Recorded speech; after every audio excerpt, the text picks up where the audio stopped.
नमस्कार दोस्तों, स्वागत है आप सभी का स्टडी इजी कोड में। जैसा कि आप सभी को पता है कि हमारे चैनल पे यूपीपीसीएस पीवाईक्यूज की एक सीरीज चल रही है जिसमें हम सब्जेक्ट वाइज पीवाईक्यूज को डिस्कस कर रहे हैं। लास्ट 30 ईयर्स में कैसे क्वेश्चंस पूछे हुए यूपीपीसीएस में सब्जेक्ट वाइज हम डिस्कस कर रहे हैं। इस सीरीज में एंशिएंट हिस्ट्री हम कवर कर चुके हैं। एंशिएंट हिस्ट्री हमने पूरा कवर कर लिया। लास्ट 30 सालों में एंशिएंट हिस्ट्री में यूपीपीसीएस में कैसे क्वेश्चंस पूछे हुए हैं, घटना चक्र से एक एक क्वेश्चंस को हम छांट करके टॉपिक वाइज डिस्कस कर चुके हैं। ठीक है, एंशिएंट हिस्ट्री तो हमारा कवर हो गया, साथ ही साथ मेडुअल हिस्ट्री भी पूरा कवर हो चुका है। ठीक है, और इंडियन ज्योग्राफी भी हमने कवर कर लिया है। इंडियन ज्योग्राफी, ये तीनों सब्जेक्ट पूरा हो गया है। फिर कुछ टॉपिक्स है, जैसे कि हमने एग्रीकल्चर को पूरा डिस्कस कर लिया। लास्ट 30 ईयर्स में जो एग्रीकल्चर टॉपिक है उस पर कैसे क्वेश्चंस पूछे हुए हैं वो हमने पूरा डिस्कस कर लिया। अब हम मॉडर्न हिस्ट्री की सीरीज शुरू कर रहे हैं। ठीक है, मॉडर्न हिस्ट्री और साथ ही साथ कुछ और टॉपिक्स जैसे कि इंडस्ट्रीज, मिनरल्स, इन सब पे भी वीडियोस आते रहेंगे। कॉन्टिन्यूस वीडियो हमारे चैनल पे आ रहा है। अगर आप लोग अभी तक ये सीरीज़ को नहीं फॉलो किए हैं तो इसको ज़रूर फॉलो करिए। अभी जो पेपर होने वाला है 9 अक्टूबर में, बहुत ही ज़्यादा बेनिफिशियल होगा उसके लिए। एक एक क्वेश्चंस को ट्रिक्स के साथ और कैसे याद कर सके, इन सारी चीज़ों के साथ हम डिस्कस कर रहे हैं। ठीक, तो चलिए बिना किसी देरी की ये मॉडर्न हिस्ट्री की सीरीज़ को शुरू करते हैं। ये पार्ट फर्स्ट है। ये सीरीज़ देखो, मॉडर्न हिस्ट्री से ज़्यादा क्वेश्चंस पूछते हैं, आप लोग को पता है। ठीक है, एंशिएंट और मेडुअल के कंपेयर में मॉडर्न हिस्ट्री से क्वेश्चन ज़्यादा होते हैं, तो इसके पार्ट्स ज़्यादा हो सकते हैं। 8-9 पार्ट में ये वीडियोज़ आ सकते हैं, तो उसको लेकर के परेशान मत होइए। कॉन्टिन्यूस वीडियोज़ बने रहेंगे चैनल पर, आप लोग इसको फॉलो करिए। और अगर ये सारे टॉपिक्स पार्ट्स अभी आप लोग नहीं देखे हैं तो चैनल पे जाकर के जरूर देखें, बहुत ही ज़्यादा बेनिफिशियल होगा आपको। ठीक है, और अगर अभी तक आप लोग हमारे चैनल को सब्सक्राइब नहीं किए हैं तो चैनल को सब्सक्राइब करें। ठीक, चलिए अब आगे बढ़ते हैं। तो इसमें हमारा पहला टॉपिक क्या है, एडवेंट ऑफ यूरोपियन कंपनीज। देखते हैं एडवेंट ऑफ यूरोपियन कंपनीज में कैसे क्वेश्चन पूछे हुए हैं। ये रहा हमारा पहला क्वेश्चन। ये क्या कह रहा है, who are the first European to come to India for trade. कह रहा है कि पहला यूरोपियन कौन, पहला यूरोपियन था जो भारत में आया ट्रेड पर्पस के लिए। देखो, इसको याद करने का एक फॉर्मूला, एक मिमोनिक्स टाइप का पीडीएफ, ये तो आप लोग पढ़े ही होंगे। ठीक है, अब इसमें दो शब्द आप जोड़ दीजिए। कौन सा बताइए, E, P D E F D, ये दो शब्द आप जोड़ दीजिए। इसी सीक्वेंस में आए थे। तो सबसे पहला कौन आया था, पोर्तुगीज। पोर्तुगीज, दूसरे नंबर पे डच आए थे। पीडीएफ तो आपको करना ही करना है, ई और डी आपको जोड़ना है। ठीक है, फिर थर्ड, ई से इंग्लिश, एफ से फ्रेंच, फ्रेंच और डी से डेन्स। तो कैसे याद करना है, रुकिए पेन का कलर चेंज करके, एक मिनट। पहले तो पी डी एफ, ये तो आपको पता ही है। इसमें दो शब्द आपको जोड़ने हैं, पी डी के बाद ई जोड़ना है और एफ के बाद डी जोड़ना है। बस सीक्वेंस आप लोगों को याद हो जाएगा। तो किस सीक्वेंस में लोग आए थे, हो गया। पहले कौन था, पोर्तुगीज। तो पहला पोर्तुगीज यूरोपियन थे जो कि भारत में ट्रेड पर्पस के लिए आए थे। तो आंसर हमारा क्या हो जाएगा, डी। ठीक है, चलिए सेकेंड क्वेश्चन ये क्या कह रहा है, इसको देखते हैं हम। इसको लेते हैं। ये कह रहा है, among the following factories in Bengal the one established by Portuguese was. ये जो चारों फैक्ट्रीज हैं बंगाल में, ये जो चारों फैक्ट्रीज हैं, इनमें से पोर्तुगीज द्वारा कौन सी एस्टैब्लिश की गई थी, किस जगह पे। तो हुगली में। हुगली में 1579 से 1580 के बीच में पोर्तुगीज द्वारा फैक्ट्री एस्टैब्लिश की गई थी। ठीक है, तो ध्यान रखिएगा, हुगली में।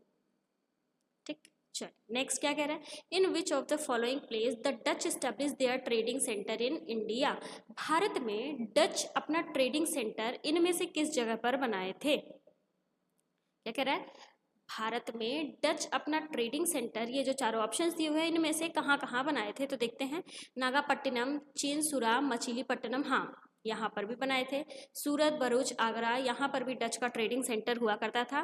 कोचीन, अहमदाबाद, पटना, यहाँ पर भी होता था। तो इसका मतलब आंसर हमारा डी हो जाएगा। डच के ट्रेडिंग सेंटर्स कहाँ कहाँ पर थे आप लोग ये देख लीजिए। नागापट्टिनम, यहाँ पे ईयर के साथ बता दें क्या, जैसे नागापट्टिनम में 1658 में, चिनीसुरा में 1653 में अपना ट्रेडिंग सेंटर बनाए थे। मछलीपट्टनम 1605 यहाँ पे सबसे पहले बनाए थे। ठीक है, सूरत में 1616 में बनाए थे। आगरा में 1621 में बनाए थे। ठीक, कोची में 1663 1663 में बनाए थे। वहीं पटना में 1638 में बनाए थे। ठीक है, तो ये सारे ईयर भी हो गए। तो इतना ध्यान रखिएगा, ये जो सारे ऑप्शंस दिए हुए हैं इन सारी जगहों पे डच का ट्रेडिंग सेंटर हुआ करता था। ठीक है, देखो ऑल ऑफ दी अब नागापट्टनम, चीनीसुरा, मछलीपट्टनम, सूरत, कोची, पटना, आगरा पूरा दिया हुआ है। ठीक है, चलिए नेक्स्ट क्या कह रहा है, Which one of the following was the Emperor of India when the British East India Company was formed in London? ये कह रहा है लंदन में जब ब्रिटिश ईस्ट इंडिया कंपनी का फॉर्मेशन हुआ था तो उस टाइम भारत में कौन एम्परर था, भारत का राजा कौन था उस टाइम? क्या कह रहा है, लंदन में जब ब्रिटिश ईस्ट इंडिया कंपनी का फॉर्मेशन हुआ था तो उस समय भारत का राजा कौन था? तो उस टाइम अकबर थे। 1600 में ये British east India company London में बनी थी।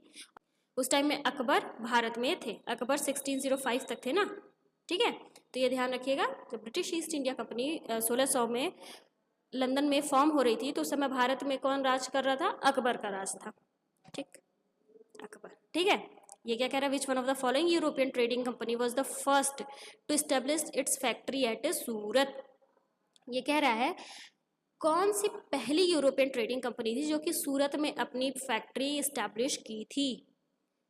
कौन सी यूरोपियन कंट्री सबसे पहले सूरत में अपनी फैक्ट्री इस्टेब्लिश की थी? तो ब्रिटिश ईस्ट इंडिया कंपनी, जिसको द इंग्लिश भी कहा जाता था, ब्रिटिश ईस्ट इंडिया कंपनी पहली बार सूरत में अपनी फैक्ट्री इस्टेब्लिश किए थे। ठीक है, ये ध्यान रखिएगा, कब किए थे? 1613 में ये लोग किए थे। किसे परमिशन लेकर के? जहांगीर से परमिशन लेकर के। तो पहला जो सूरत में अपना फैक्ट्री इस्टेब्लिश किया था वो कौन था? इंग्लिश थे। 1613 में जहांगीर। ठीक है, जहांगीर जरूर ध्यान रखिएगा आप लोग। ये क्या कह रहा है, with reference to treaty of Aix la Chapelle 1748 which of the following statement is are correct? Aix la Chapelle जो कि 1748 में हुआ था, ये ट्रीटी, इसके बारे में स्टेटमेंट दे दिया, पूछ रहा है कौन सा सही है। The first Carnatic war was ended. हाँ देखो, एक्सला चापले कब हुआ था? कर्नाटिक वॉर हो रहा था। तो जो पहला कर्नाटिक वॉर किसके किसके बीच में हुआ था? French versus British. ठीक है, फ्रेंच वर्सेस ब्रिटिश हो रहा था। तो पहला कर्नाटिक वॉर जब खत्म हो गया, मतलब इसी के थ्रू खत्म किया गया था, ये ट्रीटी साइन करके पहला कर्नाटिक वॉर खत्म किया गया था। इस ट्रीटी के अंडर में क्या था? एक्सला चापले के अंडर में, जिसका जो है वो रिटर्न कर दो, मतलब कि फ्रेंच का जो एरिया था जिसपे ब्रिटिश कैप्चर कर लिए थे वो रिटर्न करे, और ब्रिटिश का जो एरिया था जिसपे फ्रेंच कैप्चर कर लिए थे वो उनको वापस करे। तो एक्सला चापले जिसका जो था उसको वापस करो, फ्रेंच और ब्रिटिश के बीच में। तो इसी से फर्स्ट कर्नाटिक वॉर एंड हुआ था, और इससे इंग्लिश को मद्रास मिल गया था। मद्रास जिस पे फ्रेंच कब्जा कर लिए थे और ब्रिटिश का था वो रिटर्न कर दिए। ठीक है, तो ये दोनों स्टेटमेंट सही है। अभी समझ में आना एक्सला चापले में क्या था? एक्सला चापले में सिर्फ इतना ध्यान रखो, यही था कि जो जिसका है उसको वापस कर दो, मतलब फ्रेंच ब्रिटिश का जो सामान लिया वो दे दे, ब्रिटिश जो सामान फ्रेंच का लिया वो दे दे। ठीक है, दोनों स्टेटमेंट सही है, C both first and second. ठीक, चलिए नेक्स्ट क्वेश्चन क्या है, देखते हैं। French east India company was constituted during the reign of, जो फ्रेंच ईस्ट इंडिया कंपनी थी वो किसके रेन के दौरान कॉन्स्टिट्यूट की गई थी? बताइए। लुइस 14, बहुत आसान क्वेश्चन है। लुइस 14 के टाइम में मतलब कि जब किंग लुइस 14 थे उनके टाइम में फ्रेंच ईस्ट इंडिया कंपनी का एस्टैब्लिशमेंट हुआ था। ठीक है, चलिए नेक्स्ट टॉपिक आ गया हमारा कौन सा? East India Company and Nawab of Bengal. अब देखते हैं इस पे कैसे क्वेश्चंस पूछे हुए हैं, एक एक क्वेश्चंस को डिस्कस करते हैं। Which one of the following was the last governor of Bengal appointed by Mughal emperor? ये कह रहे हैं मुगल एम्परर के द्वारा लास्ट गवर्नर, बंगाल का लास्ट गवर्नर कौन था जिसे अपॉइंट किया गया था? मतलब कि बंगाल के लास्ट गवर्नर जो कि मुगल एम्परर द्वारा अपॉइंट किए गए थे, तो मुर्शिद कुली खान। मुर्शिद कुली खान 1717 में ये अपॉइंट किए गए थे, किसके द्वारा? फर्रुखसियार के द्वारा, फर्रुखसियार के द्वारा। उसके बाद क्या हुआ? बंगाल ब्रिटिशर्स, इंग्लिश के हाथ में आ गया, इंग्लिश के अंडर में आ गया, और यहाँ पे कोई गवर्नर अब नहीं अपॉइंट किए गए थे मुगल एम्परर द्वारा। ठीक है, अब यहाँ पे धीरे धीरे करके इंग्लिश का रूल चलने लगा था। ठीक, तो ये ध्यान रखिएगा, बंगाल के लास्ट गवर्नर जिसे मुगल एम्परर ने अपॉइंट किया था वो कौन थे? मुर्शिद कुली खान थे। किस टाइम पे? 1717 में। और कौन अपॉइंट किया था? कौन था मुगल एम्परर? फर्रुखसियार थे। ठीक है, समझ में आया? अब इसके बाद तुरंत इंग्लिश का वो नहीं था, इसके बाद बंगाल धीरे धीरे करके इंडिपेंडेंट हुआ, और मतलब इंडिपेंडेंट क्या, वो इंडिपेंडेंट नाम के लिए बस था, उस पर इंग्लिश का ही कंट्रोल था। ठीक है, चलिए नेक्स्ट देखते हैं ये क्या कह रहा है। Sirajuddaula was defeated by Lord Clive in the battle of, Lord Clive के द्वारा सिराजुद्दौला को हरा दिया गया था, किस बैटल में? बताइए। तो बैटल ऑफ प्लासी हुआ था। बैटल ऑफ प्लासी में एक साइड लॉर्ड क्लाइव थे और दूसरे साइड सिराजुद्दौला थे। सिराज उद दौला थे। और इस बैटल में क्या हुआ था, लॉर्ड क्लाइव ने सिराजुद्दौला को हरा भी दिया था और यहीं से कंट्रोल धीरे धीरे करके इंग्लिश का शुरू हो गया था। ठीक है, शुरुआत तो 1717 के बाद से ही हो गया था, बट चीज़ें अब और बढ़ने लगी। इसीलिए तो कहा जाता है बैटल ऑफ प्लासी और बैटल ऑफ बक्सर हिस्ट्री में बहुत इंपॉर्टेंट रोल प्ले करता है। यहीं से इंग्लिश का शुरुआत हुआ था भारत में। ठीक है, तो बैटल ऑफ प्लासी किसके किसके बीच में होता है, क्लाइव और सिराजुद्दौला, और इसमें लॉर्ड क्लाइव सिराजुद्दौला को हरा दिए थे। ठीक है, चलिए, who among the following have been called as heaven born general. ये कह रहे हैं किसे हेवन बॉर्न जनरल कहा जाता था, बताइए। रॉबर्ट क्लाइव को हेवन बॉर्न जनरल कहा जाता था। बैटल ऑफ, देखो रीजन था क्यों बैटल ऑफ प्लासी ये लड़े, और उस टाइम पे कोई नहीं सोच रहा था कि मतलब भारत में कोई और रूल कर सकता है। ठीक है, बट ये क्या किए, बैटल ऑफ प्लासी की लड़ाई किए और धीरे धीरे करके अपना पकड़ भारत में बनाने लगे। बैटल ऑफ प्लासी की लड़ाई में ये जीत भी गए 1757 में, और धीरे धीरे करके भारत में अपना पकड़ बनाने लगे। इसीलिए ये खुद को भी अब टाइटल दे देते थे हेवन बॉर्न जनरल, और सब लोग इन्हें हेवन बॉर्न जनरल से मतलब हेवन बॉर्न जनरल इनको इंडिकेट करने लगे थे। ठीक है, समझ में आया? देखो, रॉबर्ट क्लाइव। ठीक, चलिए नेक्स्ट क्वेश्चन। ये क्या कह रहा है, who founded the Asiatic Society of Bengal in Calcutta in 1784। 1784 में बंगाल में एशियाटिक सोसाइटी का फाउंडेशन हुआ। तो किसने ये फाउंडेशन किया था, ये क्वेश्चन पूछ लिया। विलियम जोन्स ने किया था। विलियम जोन्स ने एशियाटिक सोसाइटी ऑफ बंगाल का फाउंडेशन कलकत्ता में किया था। कब किया था, 1784 में। इसका मेन एम क्या था, बताइए। इंडियन कल्चर, हिस्ट्री और लैंग्वेज को प्रमोट करना, हिस्ट्री और लैंग्वेज को प्रमोट करना। ठीक है, विलियम जोन्स का जो ये Asiatic Society of Bengal found किए थे, इसका क्या मेन एम था, इंडियन कल्चर, हिस्ट्री और लैंग्वेज को क्या करना, प्रमोट करना। ठीक है, तो ये आप लोग ध्यान रखिएगा, विलियम जोन्स। ठीक, Who was the Nawab of Bengal when the battle of Buxar was fought। ये कह रहा है जब बैटल ऑफ बक्सर हुआ तो उस टाइम पे बंगाल का नवाब कौन था, बताइए। मीर जाफर था। ठीक है, जिस टाइम पे बैटल ऑफ बक्सर फाउट हुआ मतलब लड़ाई हुई, बक्सर का युद्ध हुआ, उस टाइम पे बंगाल का नवाब कौन था, मीर जाफर। ठीक, 3 लोग थे ना, यहाँ पे दिया हुआ मीर जाफर प्लस शाह आलम सेकेंड, और थर्ड कौन था, नवाब ऑफ अवध। तो बैटल ऑफ बक्सर के टाइम पे ये तीनों लोग थे, और फिर यहाँ पे ये लोग हार भी गए, इंग्लिश यहाँ पे जीत गई थी। ठीक है, बैटल ऑफ बक्सर का फाउट हुआ था 1764 में। तो प्लासी 1757 में, बक्सर 1764 में। ठीक, ध्यान रखिएगा। चलिए, ये क्या कह रहा है, which one of the following is considered to be the most significant battle in the establishment of British supremacy in India. वैसे तो प्लासी, बट प्लासी पहले लड़ा गया था 1757 में, लेकिन 1757 में थोड़ा ही था। बक्सर को हम ज़्यादा बोलेंगे, क्यों, क्योंकि यहाँ से ब्रिटिश अभी तक क्या था, भारत में पिछले कई सालों से किसका रूल चल रहा था, मुगल्स का। बट बैटल ऑफ बक्सर में क्या हुआ, सी होगा, बैटल ऑफ बक्सर में क्या हुआ, मुगल्स को इंग्लिश ने हरा दिया। पहली बार ऐसा हुआ था कि पिछले काफ़ी सालों में मुगल्स को किसी ने हराया था, तो इसीलिए बैटल ऑफ बक्सर को मेन बैटल मानते हैं। ठीक है, जहाँ से ब्रिटिश की सुपरमेसी भारत में इस्टेब्लिश होना शुरू हो गई थी। रीज़न यही है क्योंकि पहली बार मुगल्स को हरा दिया गया था इस बैटल में। शाह आलम सेकेंड थे ना इस टाइम पे। ठीक है, बैटल ऑफ बक्सर। ठीक, चलिए, in the battle of Wandiwash 1760, ये कह रहा है बैटल ऑफ वांडी वॉश किसके किसके बीच में हुआ था, बताइए। British versus French, British versus French. ठीक है, यहाँ से इसमें क्या हुआ था, फ्रेंच हार गए थे और फ्रेंच का पॉलिटिकल एम्बिशन भारत से खत्म हो गया था। ठीक है, बैटल ऑफ वांडी वॉश जो 1760 में हुआ था, इस ब्रिटिश और फ्रेंच के बीच में फ्रेंच हार गए थे, और यहाँ से जो भी फ्रेंच का पॉलिटिकल एम्बिशन था भारत में, पॉलिटिकल कैरियर था भारत में, वो खत्म हो गया था। तो इसका आंसर क्या होगा, फ्रेंच अच्छा ये कह रहा है French defeated British, British defeated British, British defeated French या डच डिफीटेड ब्रिटिश। तो सी होगा ब्रिटिश डिफीटेड फ्रेंच। इसमें क्या हुआ था, ब्रिटिश ने फ्रेंच को हरा दिया था। ब्रिटिश और फ्रेंच में लड़ाई हुई थी, फ्रेंच को हरा दिया था और यहाँ से फ्रेंच का जो भी पॉलिटिकल कैरियर भारत में था वो खत्म हो गया।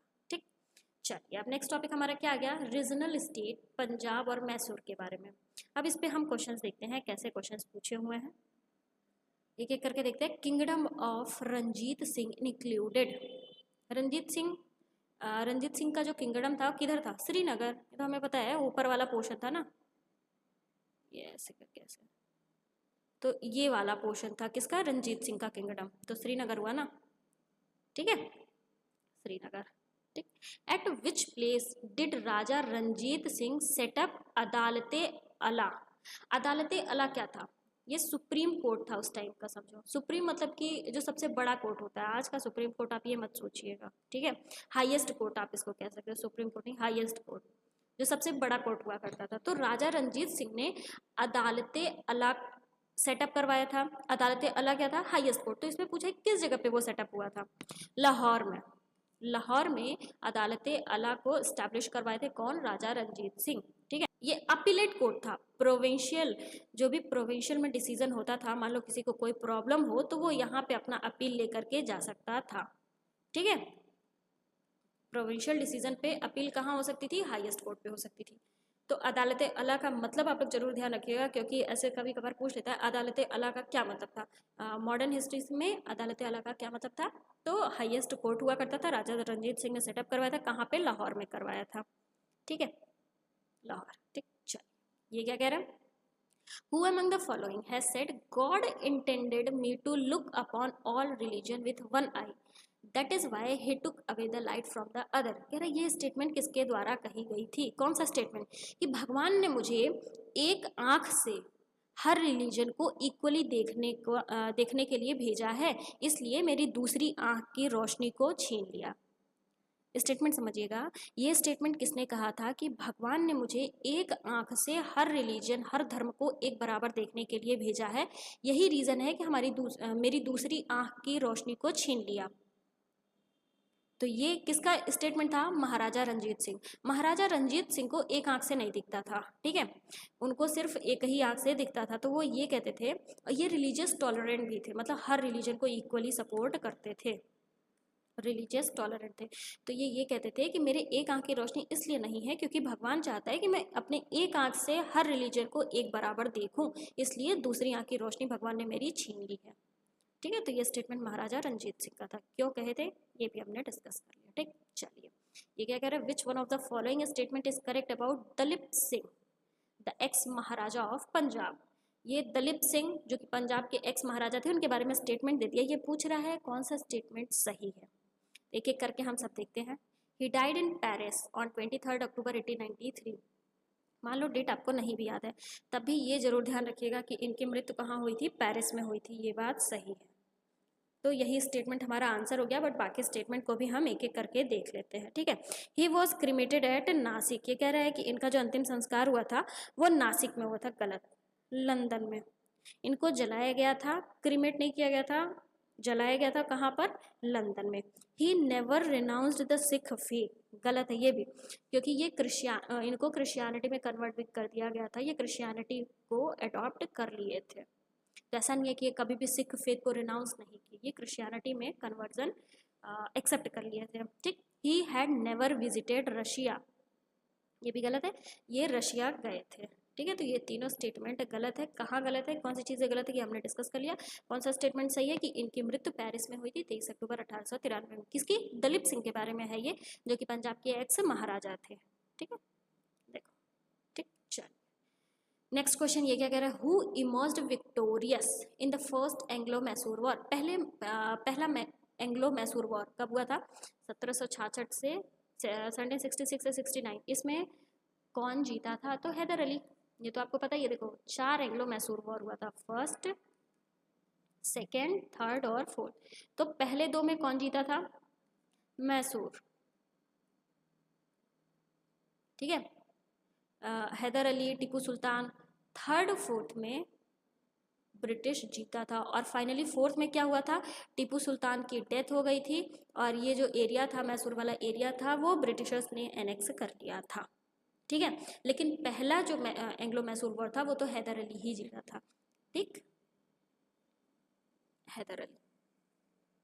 ठीक है, ये क्या कह रहा है, who among the following established a modern armoury in Dindigul Mysore in 1755।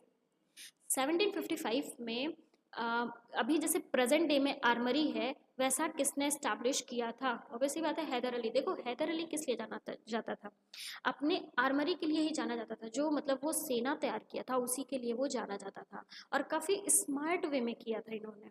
ठीक है, काफ़ी स्मार्ट तरीके से सेना को, स्ट्रॉन्ग मिलिट्री पोस्ट था इनका। यही एक मेन पॉइंट था कि जिस टाइम में ब्रिटिशर से कोई नहीं जीत पा रहा था, उस टाइम में हैदर अली दो वॉर जीता था। फर्स्ट तो हैदर अली, सेकंड हैदर अली और उनके बेटे टीपू सुल्तान, दोनों लोग मिल करके जीते थे। ठीक, क्या रीज़न था? मिलिट्री ये लोग बहुत सही अपना करके रखे थे। ठीक है, स्ट्रॉन्ग मिलिट्री पोस्ट, मिलिट्री इनकी काफ़ी अच्छी थी, आर्मरी काफ़ी अच्छी थी। तो इसका आंसर हैदर अली होगा। ठीक है, चलो। Who among the following Indian ruler established embassies in foreign country on modern line? ये कह रहा है अभी प्रेजेंट में जैसे एम्बेसीज है ना, वैसे ही कौन सा इंडियन रूलर ऐसी एम्बेसीज को इस्टेब्लिश किया था फॉरेन कंट्रीज में? बताइए। तो टीपू सुल्तान, हैदर अली का बेटा टीपू सुल्तान। अभी प्रेजेंट में जैसे एम्बेसीज हैं फॉरेन कंट्रीज में, एम्बेसीज हमारे हैं, वैसे ही टीपू सुल्तान भी उस टाइम पे क्या किए थे, फॉरेन कंट्रीज में एम्बेसीज को स्टैब्लिश किए थे टीपू सुल्तान। ठीक है, चलिए नेक्स्ट क्वेश्चन देखते हैं, ये क्या कह रहा है। ये क्वेश्चन क्या कह रहा है, Tipu Sultan defeated the British army in 1788। कह रहा है टीपू सुल्तान ब्रिटिश आर्मी को 1780 में हराया था, तो किस जगह पे हराया था? ये किसकी बात कर रहा है? सेकेंड क्या, एंग्लो मैसूर वॉर की बात कर रहा। सेकेंड एंग्लो मैसूर वॉर में क्या हुआ था, टीपू सुल्तान ने ब्रिटिश आर्मी को हराया था, किस जगह पे? पोलिलोर में। ठीक है, ठीक, चल। Begum Samru constructed most eminent church at. Begum Samru जो कि क्या थी, बेगम समरू एक फीमेल रूलर थी, एक फीमेल रूलर थी और ये एक चर्च को इस्टेब्लिश करवाई थी। तो ये पूछ रहा है किस जगह पे इस चर्च को इस्टेब्लिश करवाई थी? तो सरधाना, ये मेरठ के पास एक एरिया है, यहाँ पे बेगम समरू ने एक चर्च को इस्टेब्लिश किया था। ठीक है, देखो ये इंपॉर्टेंट इसलिए है क्योंकि अब धीरे धीरे करके ब्रिटिश की फीमेल रूलर भी यहाँ पे इंगेज होने लगी थी। ठीक, ये ब्रिटिश की थी। ठीक है, which of the following correctly matched, इनमें से करेक्टली मैच्ड पूछा है, तो एक एक करके हम देखते हैं सारे क्वेश्चंस को। First Anglo Mysore war, Hyder Ali was defeated, नहीं, हैदर अली नहीं डिफीट हुआ था पहले एंग्लो मैसूर वॉर में। Second Anglo Mysore war, Hyder Ali defeated the war, गलत। Third Anglo Mysore war, Tipu Sultan won the war, गलत, क्योंकि पहले और सेकेंड, फर्स्ट और सेकेंड एंग्लो मैसूर वॉर में हैदर अली डिफीट किया था। ठीक है, और थर्ड एंग्लो मैसूर वॉर में क्या हुआ था, टीपू सुल्तान हार गए थे ब्रिटिश से। ठीक है, अपने कुछ जगह ब्रिटिशर्स को इन्हें देना पड़ा था, और फोर्थ एंग्लो मैसूर वॉर में फाइनली टीपू सुल्तान को हरा दिया था और यहाँ पे इनकी डेथ भी हो गई थी। तो fourth Anglo Mysore war, Tipu was defeated and war was killed in the thick of battle, ये सही है। टीपू डिफीट भी हो गए थे और यहाँ पे टीपू की फोर्थ एंग्लो मैसूर वॉर में डेथ भी हो गई थी, तो आंसर हमारा डी हो जाएगा। ठीक, चलिए अब नेक्स्ट टॉपिक आ गया हमारा गवर्नर जनरल वायसराय। ये बहुत इंपॉर्टेंट टॉपिक है क्योंकि इससे क्वेश्चंस बहुत ही ज़्यादा पूछ लेता है नियर अबाउट हर साल। ठीक, तो एक एक करके हम क्वेश्चंस को डिस्कस करते हैं। ये क्वेश्चन क्या कह रहा है, at the time of establishment of Asiatic Society in Calcutta who was the governor general of Bengal. अभी पीछे हमने देखा एशियाटिक सोसाइटी कलकत्ता में स्टैब्लिश हुई थी, कब? 1784 में। किसके द्वारा इस्टेब्लिश की गई थी? विलियम जोन्स द्वारा। ये कह रहा है कि जब ये सोसाइटी इस्टेब्लिश की गई थी तो उस टाइम पे बंगाल के गवर्नर जनरल कौन थे? लॉर्ड वॉरेन हास्टिंग थे। ठीक है, जो कि इसको सपोर्ट भी नहीं किए थे, क्योंकि इसका एशियाटिक सोसाइटी का एम क्या था? विलियम जोन्स ने ये जो एशियाटिक सोसाइटी को इस्टेब्लिश किया था, इसका क्या मेन एम था? इंडियन कल्चर वगैरह को प्रमोट करना, कल्चर लैंग्वेज हिस्ट्री को प्रमोट करना। और लॉर्ड वॉरेन हास्टिंग ओरिएंटलिस्ट थे, ये ब्रिटिश कल्चर को प्रमोट करना चाहते थे। ठीक है, इसीलिए इसको सपोर्ट भी नहीं करते थे। ठीक, चलिए असर्शन रीजन वाला है, तो पहले असर्शन देखते हैं फिर रीजन देखते हैं। असर्शन क्या कह रहा है, Asiatic Society of Bengal was established in the period of William Warren Hasting and he modestly decline the order of presidentship of that learned body in favour of sir William Jones. देखो ये क्या कह रहा है कि बंगाल में जो एशियाटिक सोसाइटी बनी हुई थी वो सर विलियम जोन्स द्वारा, उसको वॉरेन हास्टिंग सपोर्ट नहीं करते थे। ठीक है, हाँ ये तो सही है, असर्शन हमारा सही कह रहा है। Reason, Warren Hasting was himself a great scholar and an ardent orientalist. देखो कह दिया ना कि वॉरेन हास्टिंग ओरिएंटलिस्ट थे, और वो जो है ऑब्वियसली बात है ओरिएंटलिस्ट थे तो वो अपना कल्चर प्रमोट करना चाहते थे। ठीक है, तो ये रीज़न था कि वॉरेन हास्टिंग इसको प्रमोट नहीं कर रहे थे, एशियाटिक सोसाइटी ऑफ बंगाल को सपोर्ट नहीं कर रहे थे। तो रीज़न हमारा असर्शन को सपोर्ट कर रहा है, आंसर ए हो जाएगा। देखो ठीक, ये क्वेश्चन क्या कह रहा है, policy of security cell is related with, जो सिक्योरिटी सेल की पॉलिसी थी वो किससे रिलेटेड थी, मतलब कि कौन लाया था। सिक्योरिटी सेल का मतलब क्या, ring fence policy, ring fence policy. देखो वॉरेन हास्टिंग एक पॉलिसी ले आया था, जैसे कि मान लो इस पहले ये पॉलिसी क्या था ये समझते हैं। वॉरेन हास्टिंग ले आए थे, ये यहाँ पे ठीक है, था क्या, ये मान लो कोई एक स्टेट है, यहाँ से फॉरेन का अटैक अगर होता है तो पहले इस स्टेट पे होगा, उसके नीचे यहाँ पे ब्रिटिश इंडिया थी, मतलब कि धीरे धीरे करके ब्रिटिश का जो वो था पार्ट वो नीचे था, तो ये बीच वाले पार्ट को, बीच वाले स्टेट को ये एज अ बफर स्टेट बनाते थे, बफर स्टेट, जिससे कि अगर बाहर किसी का अटैक होता है या कोई कुछ भी करना चाहता है तो वो पहले इस स्टेट पे हो तब नीचे आएगा। ठीक है, तो बफर स्टेट का क्रिएशन करते थे, उसी को क्या कहते थे, पॉलिसी ऑफ सिक्योरिटी सेल या फिर रिंग फेंस पॉलिसी। एक बफर स्टेट इसमें तैयार रहता था बीच में। ठीक, डायरेक्ट ब्रिटिश का जिस एरिया पे कंट्रोल था डायरेक्टली वहाँ पर कोई भी अटैक वगैरह ना हो सके। ठीक है, समझ में आया, यही पूछा है सिक्योरिटी सेल जो पॉलिसी थी उस किससे रिलेटेड, कौन लाया था, वॉरेन हास्टिंग लाया। ठीक, ये क्या कह रहा है, enforcement of public service was done in, public service का इन्फोर्समेंट कौन था बताइए, किसके टाइम पे हुआ था, पब्लिक सर्विस जो सिविल सर्विसेज रिफॉर्म था किसके टेन्योर में हुआ था, तो लॉर्ड कॉर्नवालिस, जिसे क्या कहा जाता है, father of Indian civil services, ये ध्यान रखिएगा, father of Indian civil services. ठीक है, कॉर्नवालिस को। ठीक, चलिए, tomb of Lord Cornwallis is situated at, Lord Cornwallis का टॉम्ब कहाँ पे सिचुएटेड है, गाजीपुर, उत्तर प्रदेश में ये पड़ेगा गाजीपुर, यहाँ पे टॉम्ब ऑफ लॉर्ड कॉर्नवालिस है। ठीक है, इनकी डेथ कब हुई थी, 1805 में, 1805, ये 5 है, राइटिंग को थोड़ा सा अवॉइड करिएगा। ठीक, चलिए नेक्स्ट क्या कह रहा है, between home the treaty of basin signed in 1802, 1802 में ट्रीटी ऑफ बेसिन साइन हुआ था, किसके किसके बीच में ये ट्रीटी साइन हुआ था, तो इंग्लिश और बाजीराव सेकेंड जो कि क्या थे, मराठा पेशवा थे, इनके बीच में साइन हुआ था। और इस ट्रीटी के थ्रू क्या हुआ था, जो बाजीराव सेकेंड थे वो सब्सिडरी अलायंस को अपना लिए थे, सब्सिडरी अलायंस, सब्सिडरी अलायंस का मतलब क्या, कि जो इनका स्टेट है वहाँ पे ब्रिटिश की आर्मी खड़ी रहेगी और यही लोग उस आर्मी को पे भी करेंगे। ठीक है, मतलब कि बाजीराव सेकंड का जो एरिया है वहाँ पे ब्रिटिश की आर्मी, ब्रिटिश की ट्रूप्स खड़ी रहेगी और उसको पे कौन करेगा, बाजीराव सेकंड ही पे भी करेंगे। ठीक, तो ये ध्यान रखिएगा, ट्रीटी ऑफ बेसिन किसके किसके बीच में, इंग्लिश और बाजीराव सेकंड के बीच में ये ट्रीटी साइन हुई थी। सबसे किस चीज़ को लेकर के, बाजीराव सेकंड यहाँ पे सब्सिडरी अलायंस को एक्सेप्ट कर लिए थे।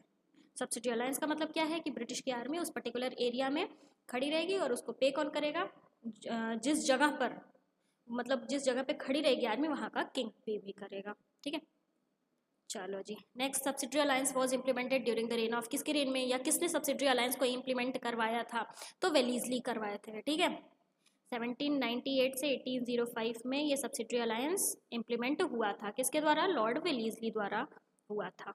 ठीक, consider the following which conclude the subsidiary alliance with Lord Wellesley and find the correct chronological order of their treaties।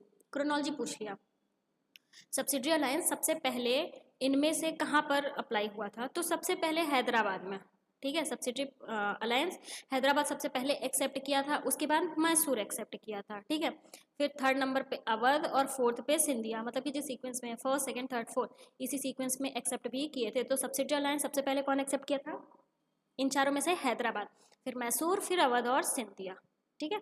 चलिए, who introduced subsidiary alliance system in the administration to establish British power over Indian state? फिर से वही, subsidy alliance किसने introduce किया था? देखो बार बार question repeat कर रहा है कि नहीं, यही फायदा होता है, ठीक है। पीवाईक्यूज का यही फायदा होता है। आप जितना पीवाईक्यू सॉल्व करेंगे उतना आपको पेपर सॉल्व करने में आसानी होगी, क्योंकि क्वेश्चंस नियर अबाउट इसी से आते हैं। तो सब्सिडी अलायंस किसने इंट्रोड्यूस किया था? वेलीस्ली, ठीक है, लॉर्ड वेलीस्ली। और सबसे पहला कौन सा एरिया था जो कि इसको एक्सेप्ट किया था? हैदराबाद के जो निज़ाम्स थे, हैदराबाद के निज़ाम्स, ठीक है। चलिए, Anglo Nepal war took place during the reign of, ये कह रहा है जो एंग्लो नेपाल वॉर हुआ था वो किसके रेन में हुआ था, किसके टाइम में हुआ था? तो हास्टिंग के टाइम में ये हुआ था। कब? 1814 से 16, ठीक है। और ये जो एंग्लो नेपाल वॉर हुआ था वो ख़त्म कैसे हुआ? ट्रीटी ऑफ संगौली साइन करके, ट्रीटी ऑफ सुगौली, सुगौली। और इसमें हुआ क्या? नेपाल कुछ एरिया को हार गई, जैसे कि किस किस एरिया को हारी थी? सिक्किम, कुमाऊं, गढ़वाल, गढ़वाल और तराई, ये सारा एरिया नेपाल हार गई और ब्रिटिश को हैंड ओवर कर दी थी, ठीक है। तो ये ध्यान रखिएगा। एंग्लो नेपाल वॉर किसके टाइम पे हुआ था? मतलब उस टाइम पे कौन था? लॉर्ड हास्टिंग थे। 1814 से 16 ट्रीटी ऑफ सुगौली से ये वॉर खत्म हुआ था। ट्रीटी ऑफ सुगौली में क्या हुआ? नेपाल जो है हार गई कुछ पर्टिकुलर एरिया, और वो पर्टिकुलर एरियाज ब्रिटिश को दे दी, जैसे कि एरिया जैसे कि सिक्किम, कुमाऊं, गढ़वाल और तराई, ठीक है। चलिए नेक्स्ट क्या कह रहा है? Sir Thomas Munro was the governor of Madras during year. Madras के गवर्नर कौन थे? Sir Thomas Munro. किस टाइम पे थे? 1820 से 27 के टाइम में, ठीक है। अच्छा, मुनरो का एक इम्पॉर्टेंट कैरेक्टरिस्टिक, मतलब ये एक इम्पॉर्टेंट काम किए हैं, आपको पता है क्या? रयोतवारी सिस्टम को इंट्रोड्यूस करवाया, ये ध्यान रखिएगा। रयोतवारी सिस्टम टैक्स से रिलेटेड है। इसमें क्या था? Direct tax collection from peasant, peasant से डायरेक्ट टैक्स कलेक्शन। देखो 3 सिस्टम है, आप लोग देखे होंगे, रयोतवारी, महलवारी और जमींदारी। महलवारी, जमींदारी, ये तीनों रेवेन्यू सिस्टम है, इंपॉर्टेंट है, इसके बारे में आप लोग एक बार जरूर देख लीजिएगा, इसीलिए मैंने यहाँ पे बता दिया। तो रैयतवारी सिस्टम किसने इंट्रोड्यूस किया था? Sir Thomas Munro. इसमें क्या था कि डायरेक्ट पीजेंट से हम लेंगे। अच्छा, इसको थोड़ा सा और एक्सप्लेन कर देते हैं। ये ऑल ओवर इंडिया था, ये वाला जो पोर्शन था यहाँ पे रैयतवारी था, ठीक है, यहाँ पे जमींदारी था, और यहाँ पे क्या होता था? महलवारी सिस्टम था। ब्रिटिश इंडिया की बात है ये, महलवारी सिस्टम, ठीक। यहाँ पे इतना हमने बता दिया। चलिए next, who among the following governor general of Bengal was associated with third Anglo Mysore war. ये कह रहा है जब थर्ड एंग्लो मैसूर वॉर हुआ तो उस टाइम पे गवर्नर जनरल कौन थे? तो लॉर्ड कर्नवालिस थे। और इसमें क्या हुआ था? जब थर्ड एंग्लो मैसूर वॉर हुआ तो गवर्नर जनरल कॉर्नवालिस थे, और ये वॉर ख़त्म किससे किया गया था? ट्रीटी ऑफ सेरिंगापट्टनम से। ये जरूर ध्यान रखिएगा, इंपॉर्टेंट है।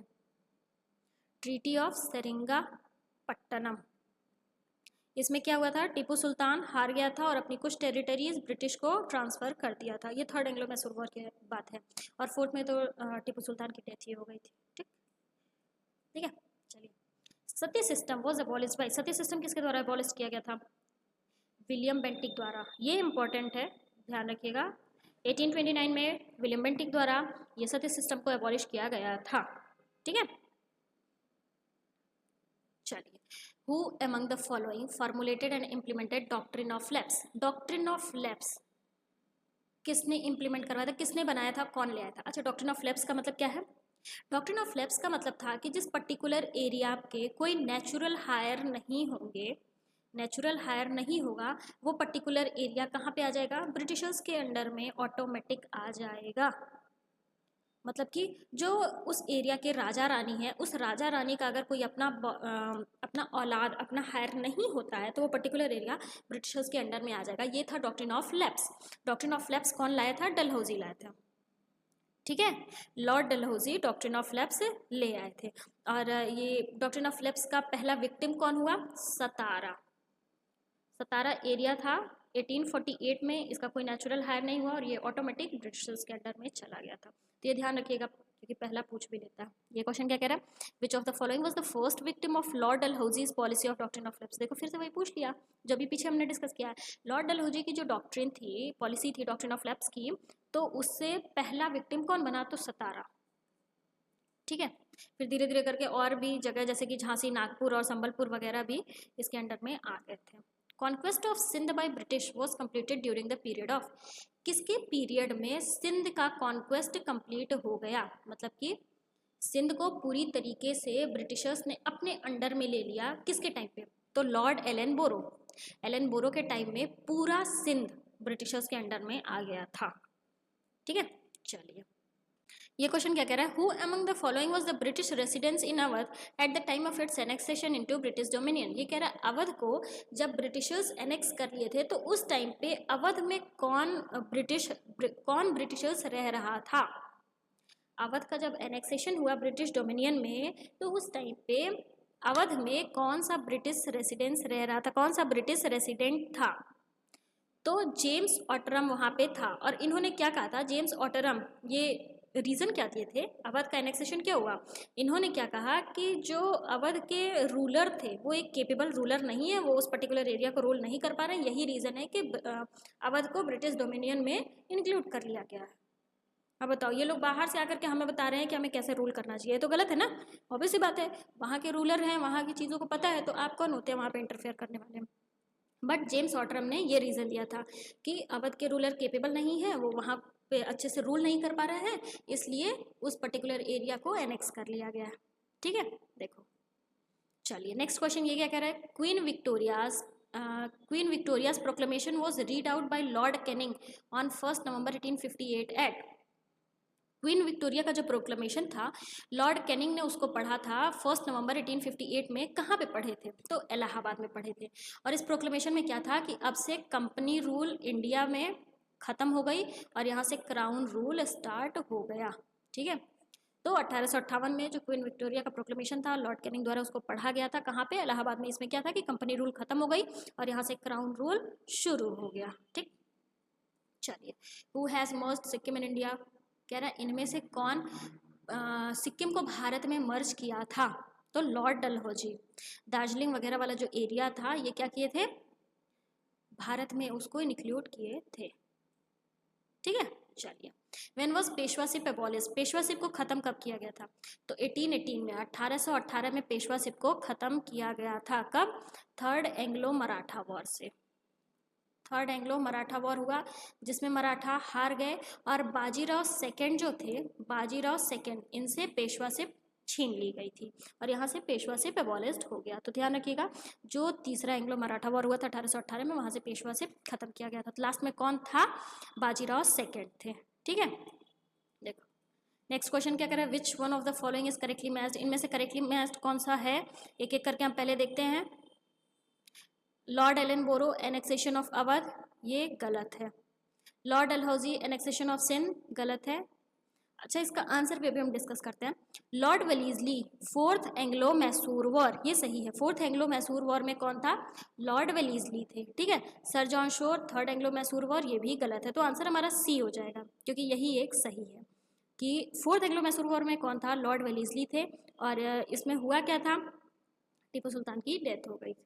ठीक है, ये क्या कह रहा है, which one of the following viceroy of India was murdered by a convict in Andaman Nicobar island while he was on tour, कह रहा है किस वायसराय को भारत में अंडमान निकोबार आइलैंड में किसकी मर्डर कर दी गई थी, कौन सा वायसराय टूर पे था और अंडमान निकोबार में उसकी मर्डर कर दी गई थी, तो लॉर्ड मयो। 1872 में ये क्या थे, टूर पे थे, अंडमान निकोबार गए थे और वहाँ पे क्या किया गया था, इनका मर्डर कर दिया गया था।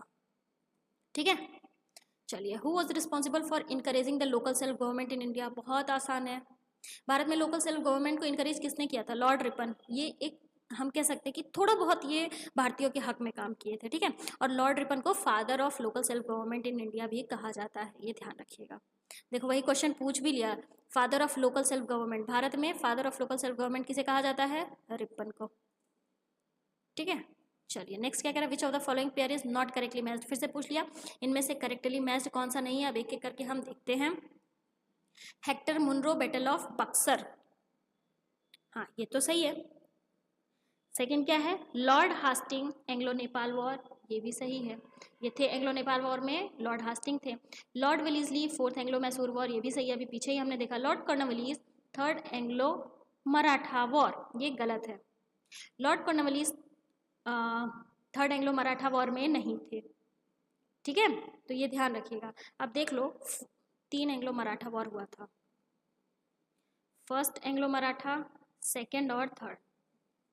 फर्स्ट एंग्लो मराठा वॉर में कौन था, वॉरेन हास्टिंग थे, वॉरेन हास्टिंग। सेकेंड में वेलेस्ली थे और थर्ड में लॉर्ड हास्टिंग थे, ठीक है। तो किसी भी एंग्लो मराठा वॉर में कॉर्नवालिस नहीं थी, और नॉट करेक्ट ही पूछा है तो आंसर हमारा डी हो जाएगा, ठीक है। चलिए नेक्स्ट क्या कह रहा है, who among the following governor general ridiculed Congress as representing only a microscopic minority of people, कह रहा है कौन सा गवर्नर जनरल कांग्रेस को एक माइक्रोस्कोपिक माइनॉरिटी से रिप्रेजेंट किया था, मतलब कि किस गवर्नर जनरल ने कांग्रेस को क्या कहा था कि ये कुछ लोगों का बस ग्रुप है, ये भारतीयों का ग्रुप नहीं है कि पूरा भारतीय उसमें है, ये कुछ भारतीयों का एक छोटा सा ग्रुप है, ऐसा किसने कहा था, किस गवर्नर जनरल ने। ये शब्द जरूर याद रखिएगा माइक्रोस्कोपिक माइनॉरिटी, क्योंकि यही शब्द बार बार पूछता है। तो लॉर्ड डफरिन ने ये रिप्रेजेंट किया था क्या, कि कांग्रेस क्या है, एक माइक्रोस्कोपिक माइनॉरिटी ऑफ पीपल है, ठीक है, ध्यान रखिएगा। चलिए next, who compared Curzon's administration in India that of Aurangzeb, किसने कर्जन के भारत में कर्जन के एडमिनिस्ट्रेशन को औरंगजेब के एडमिनिस्ट्रेशन से कंपेयर किया था। कौन ये कहा था कि कर्जन जो एडमिनिस्ट्रेटिव रूल फॉलो कर रहा है वो औरंगजेब, मतलब वो सिमिलर है औरंगजेब के एडमिनिस्ट्रेटिव रूल से। तो गोपाल कृष्ण गोखले जी की गोखले जी ने ये कहा था कि कर्जन जो एडमिनिस्ट्रेटिव रूल भारत में फॉलो कर रहा है वो सिमिलर है किससे, औरंगजेब के रूल से। So thank you for watching this, please do like share and subscribe, thank you guys.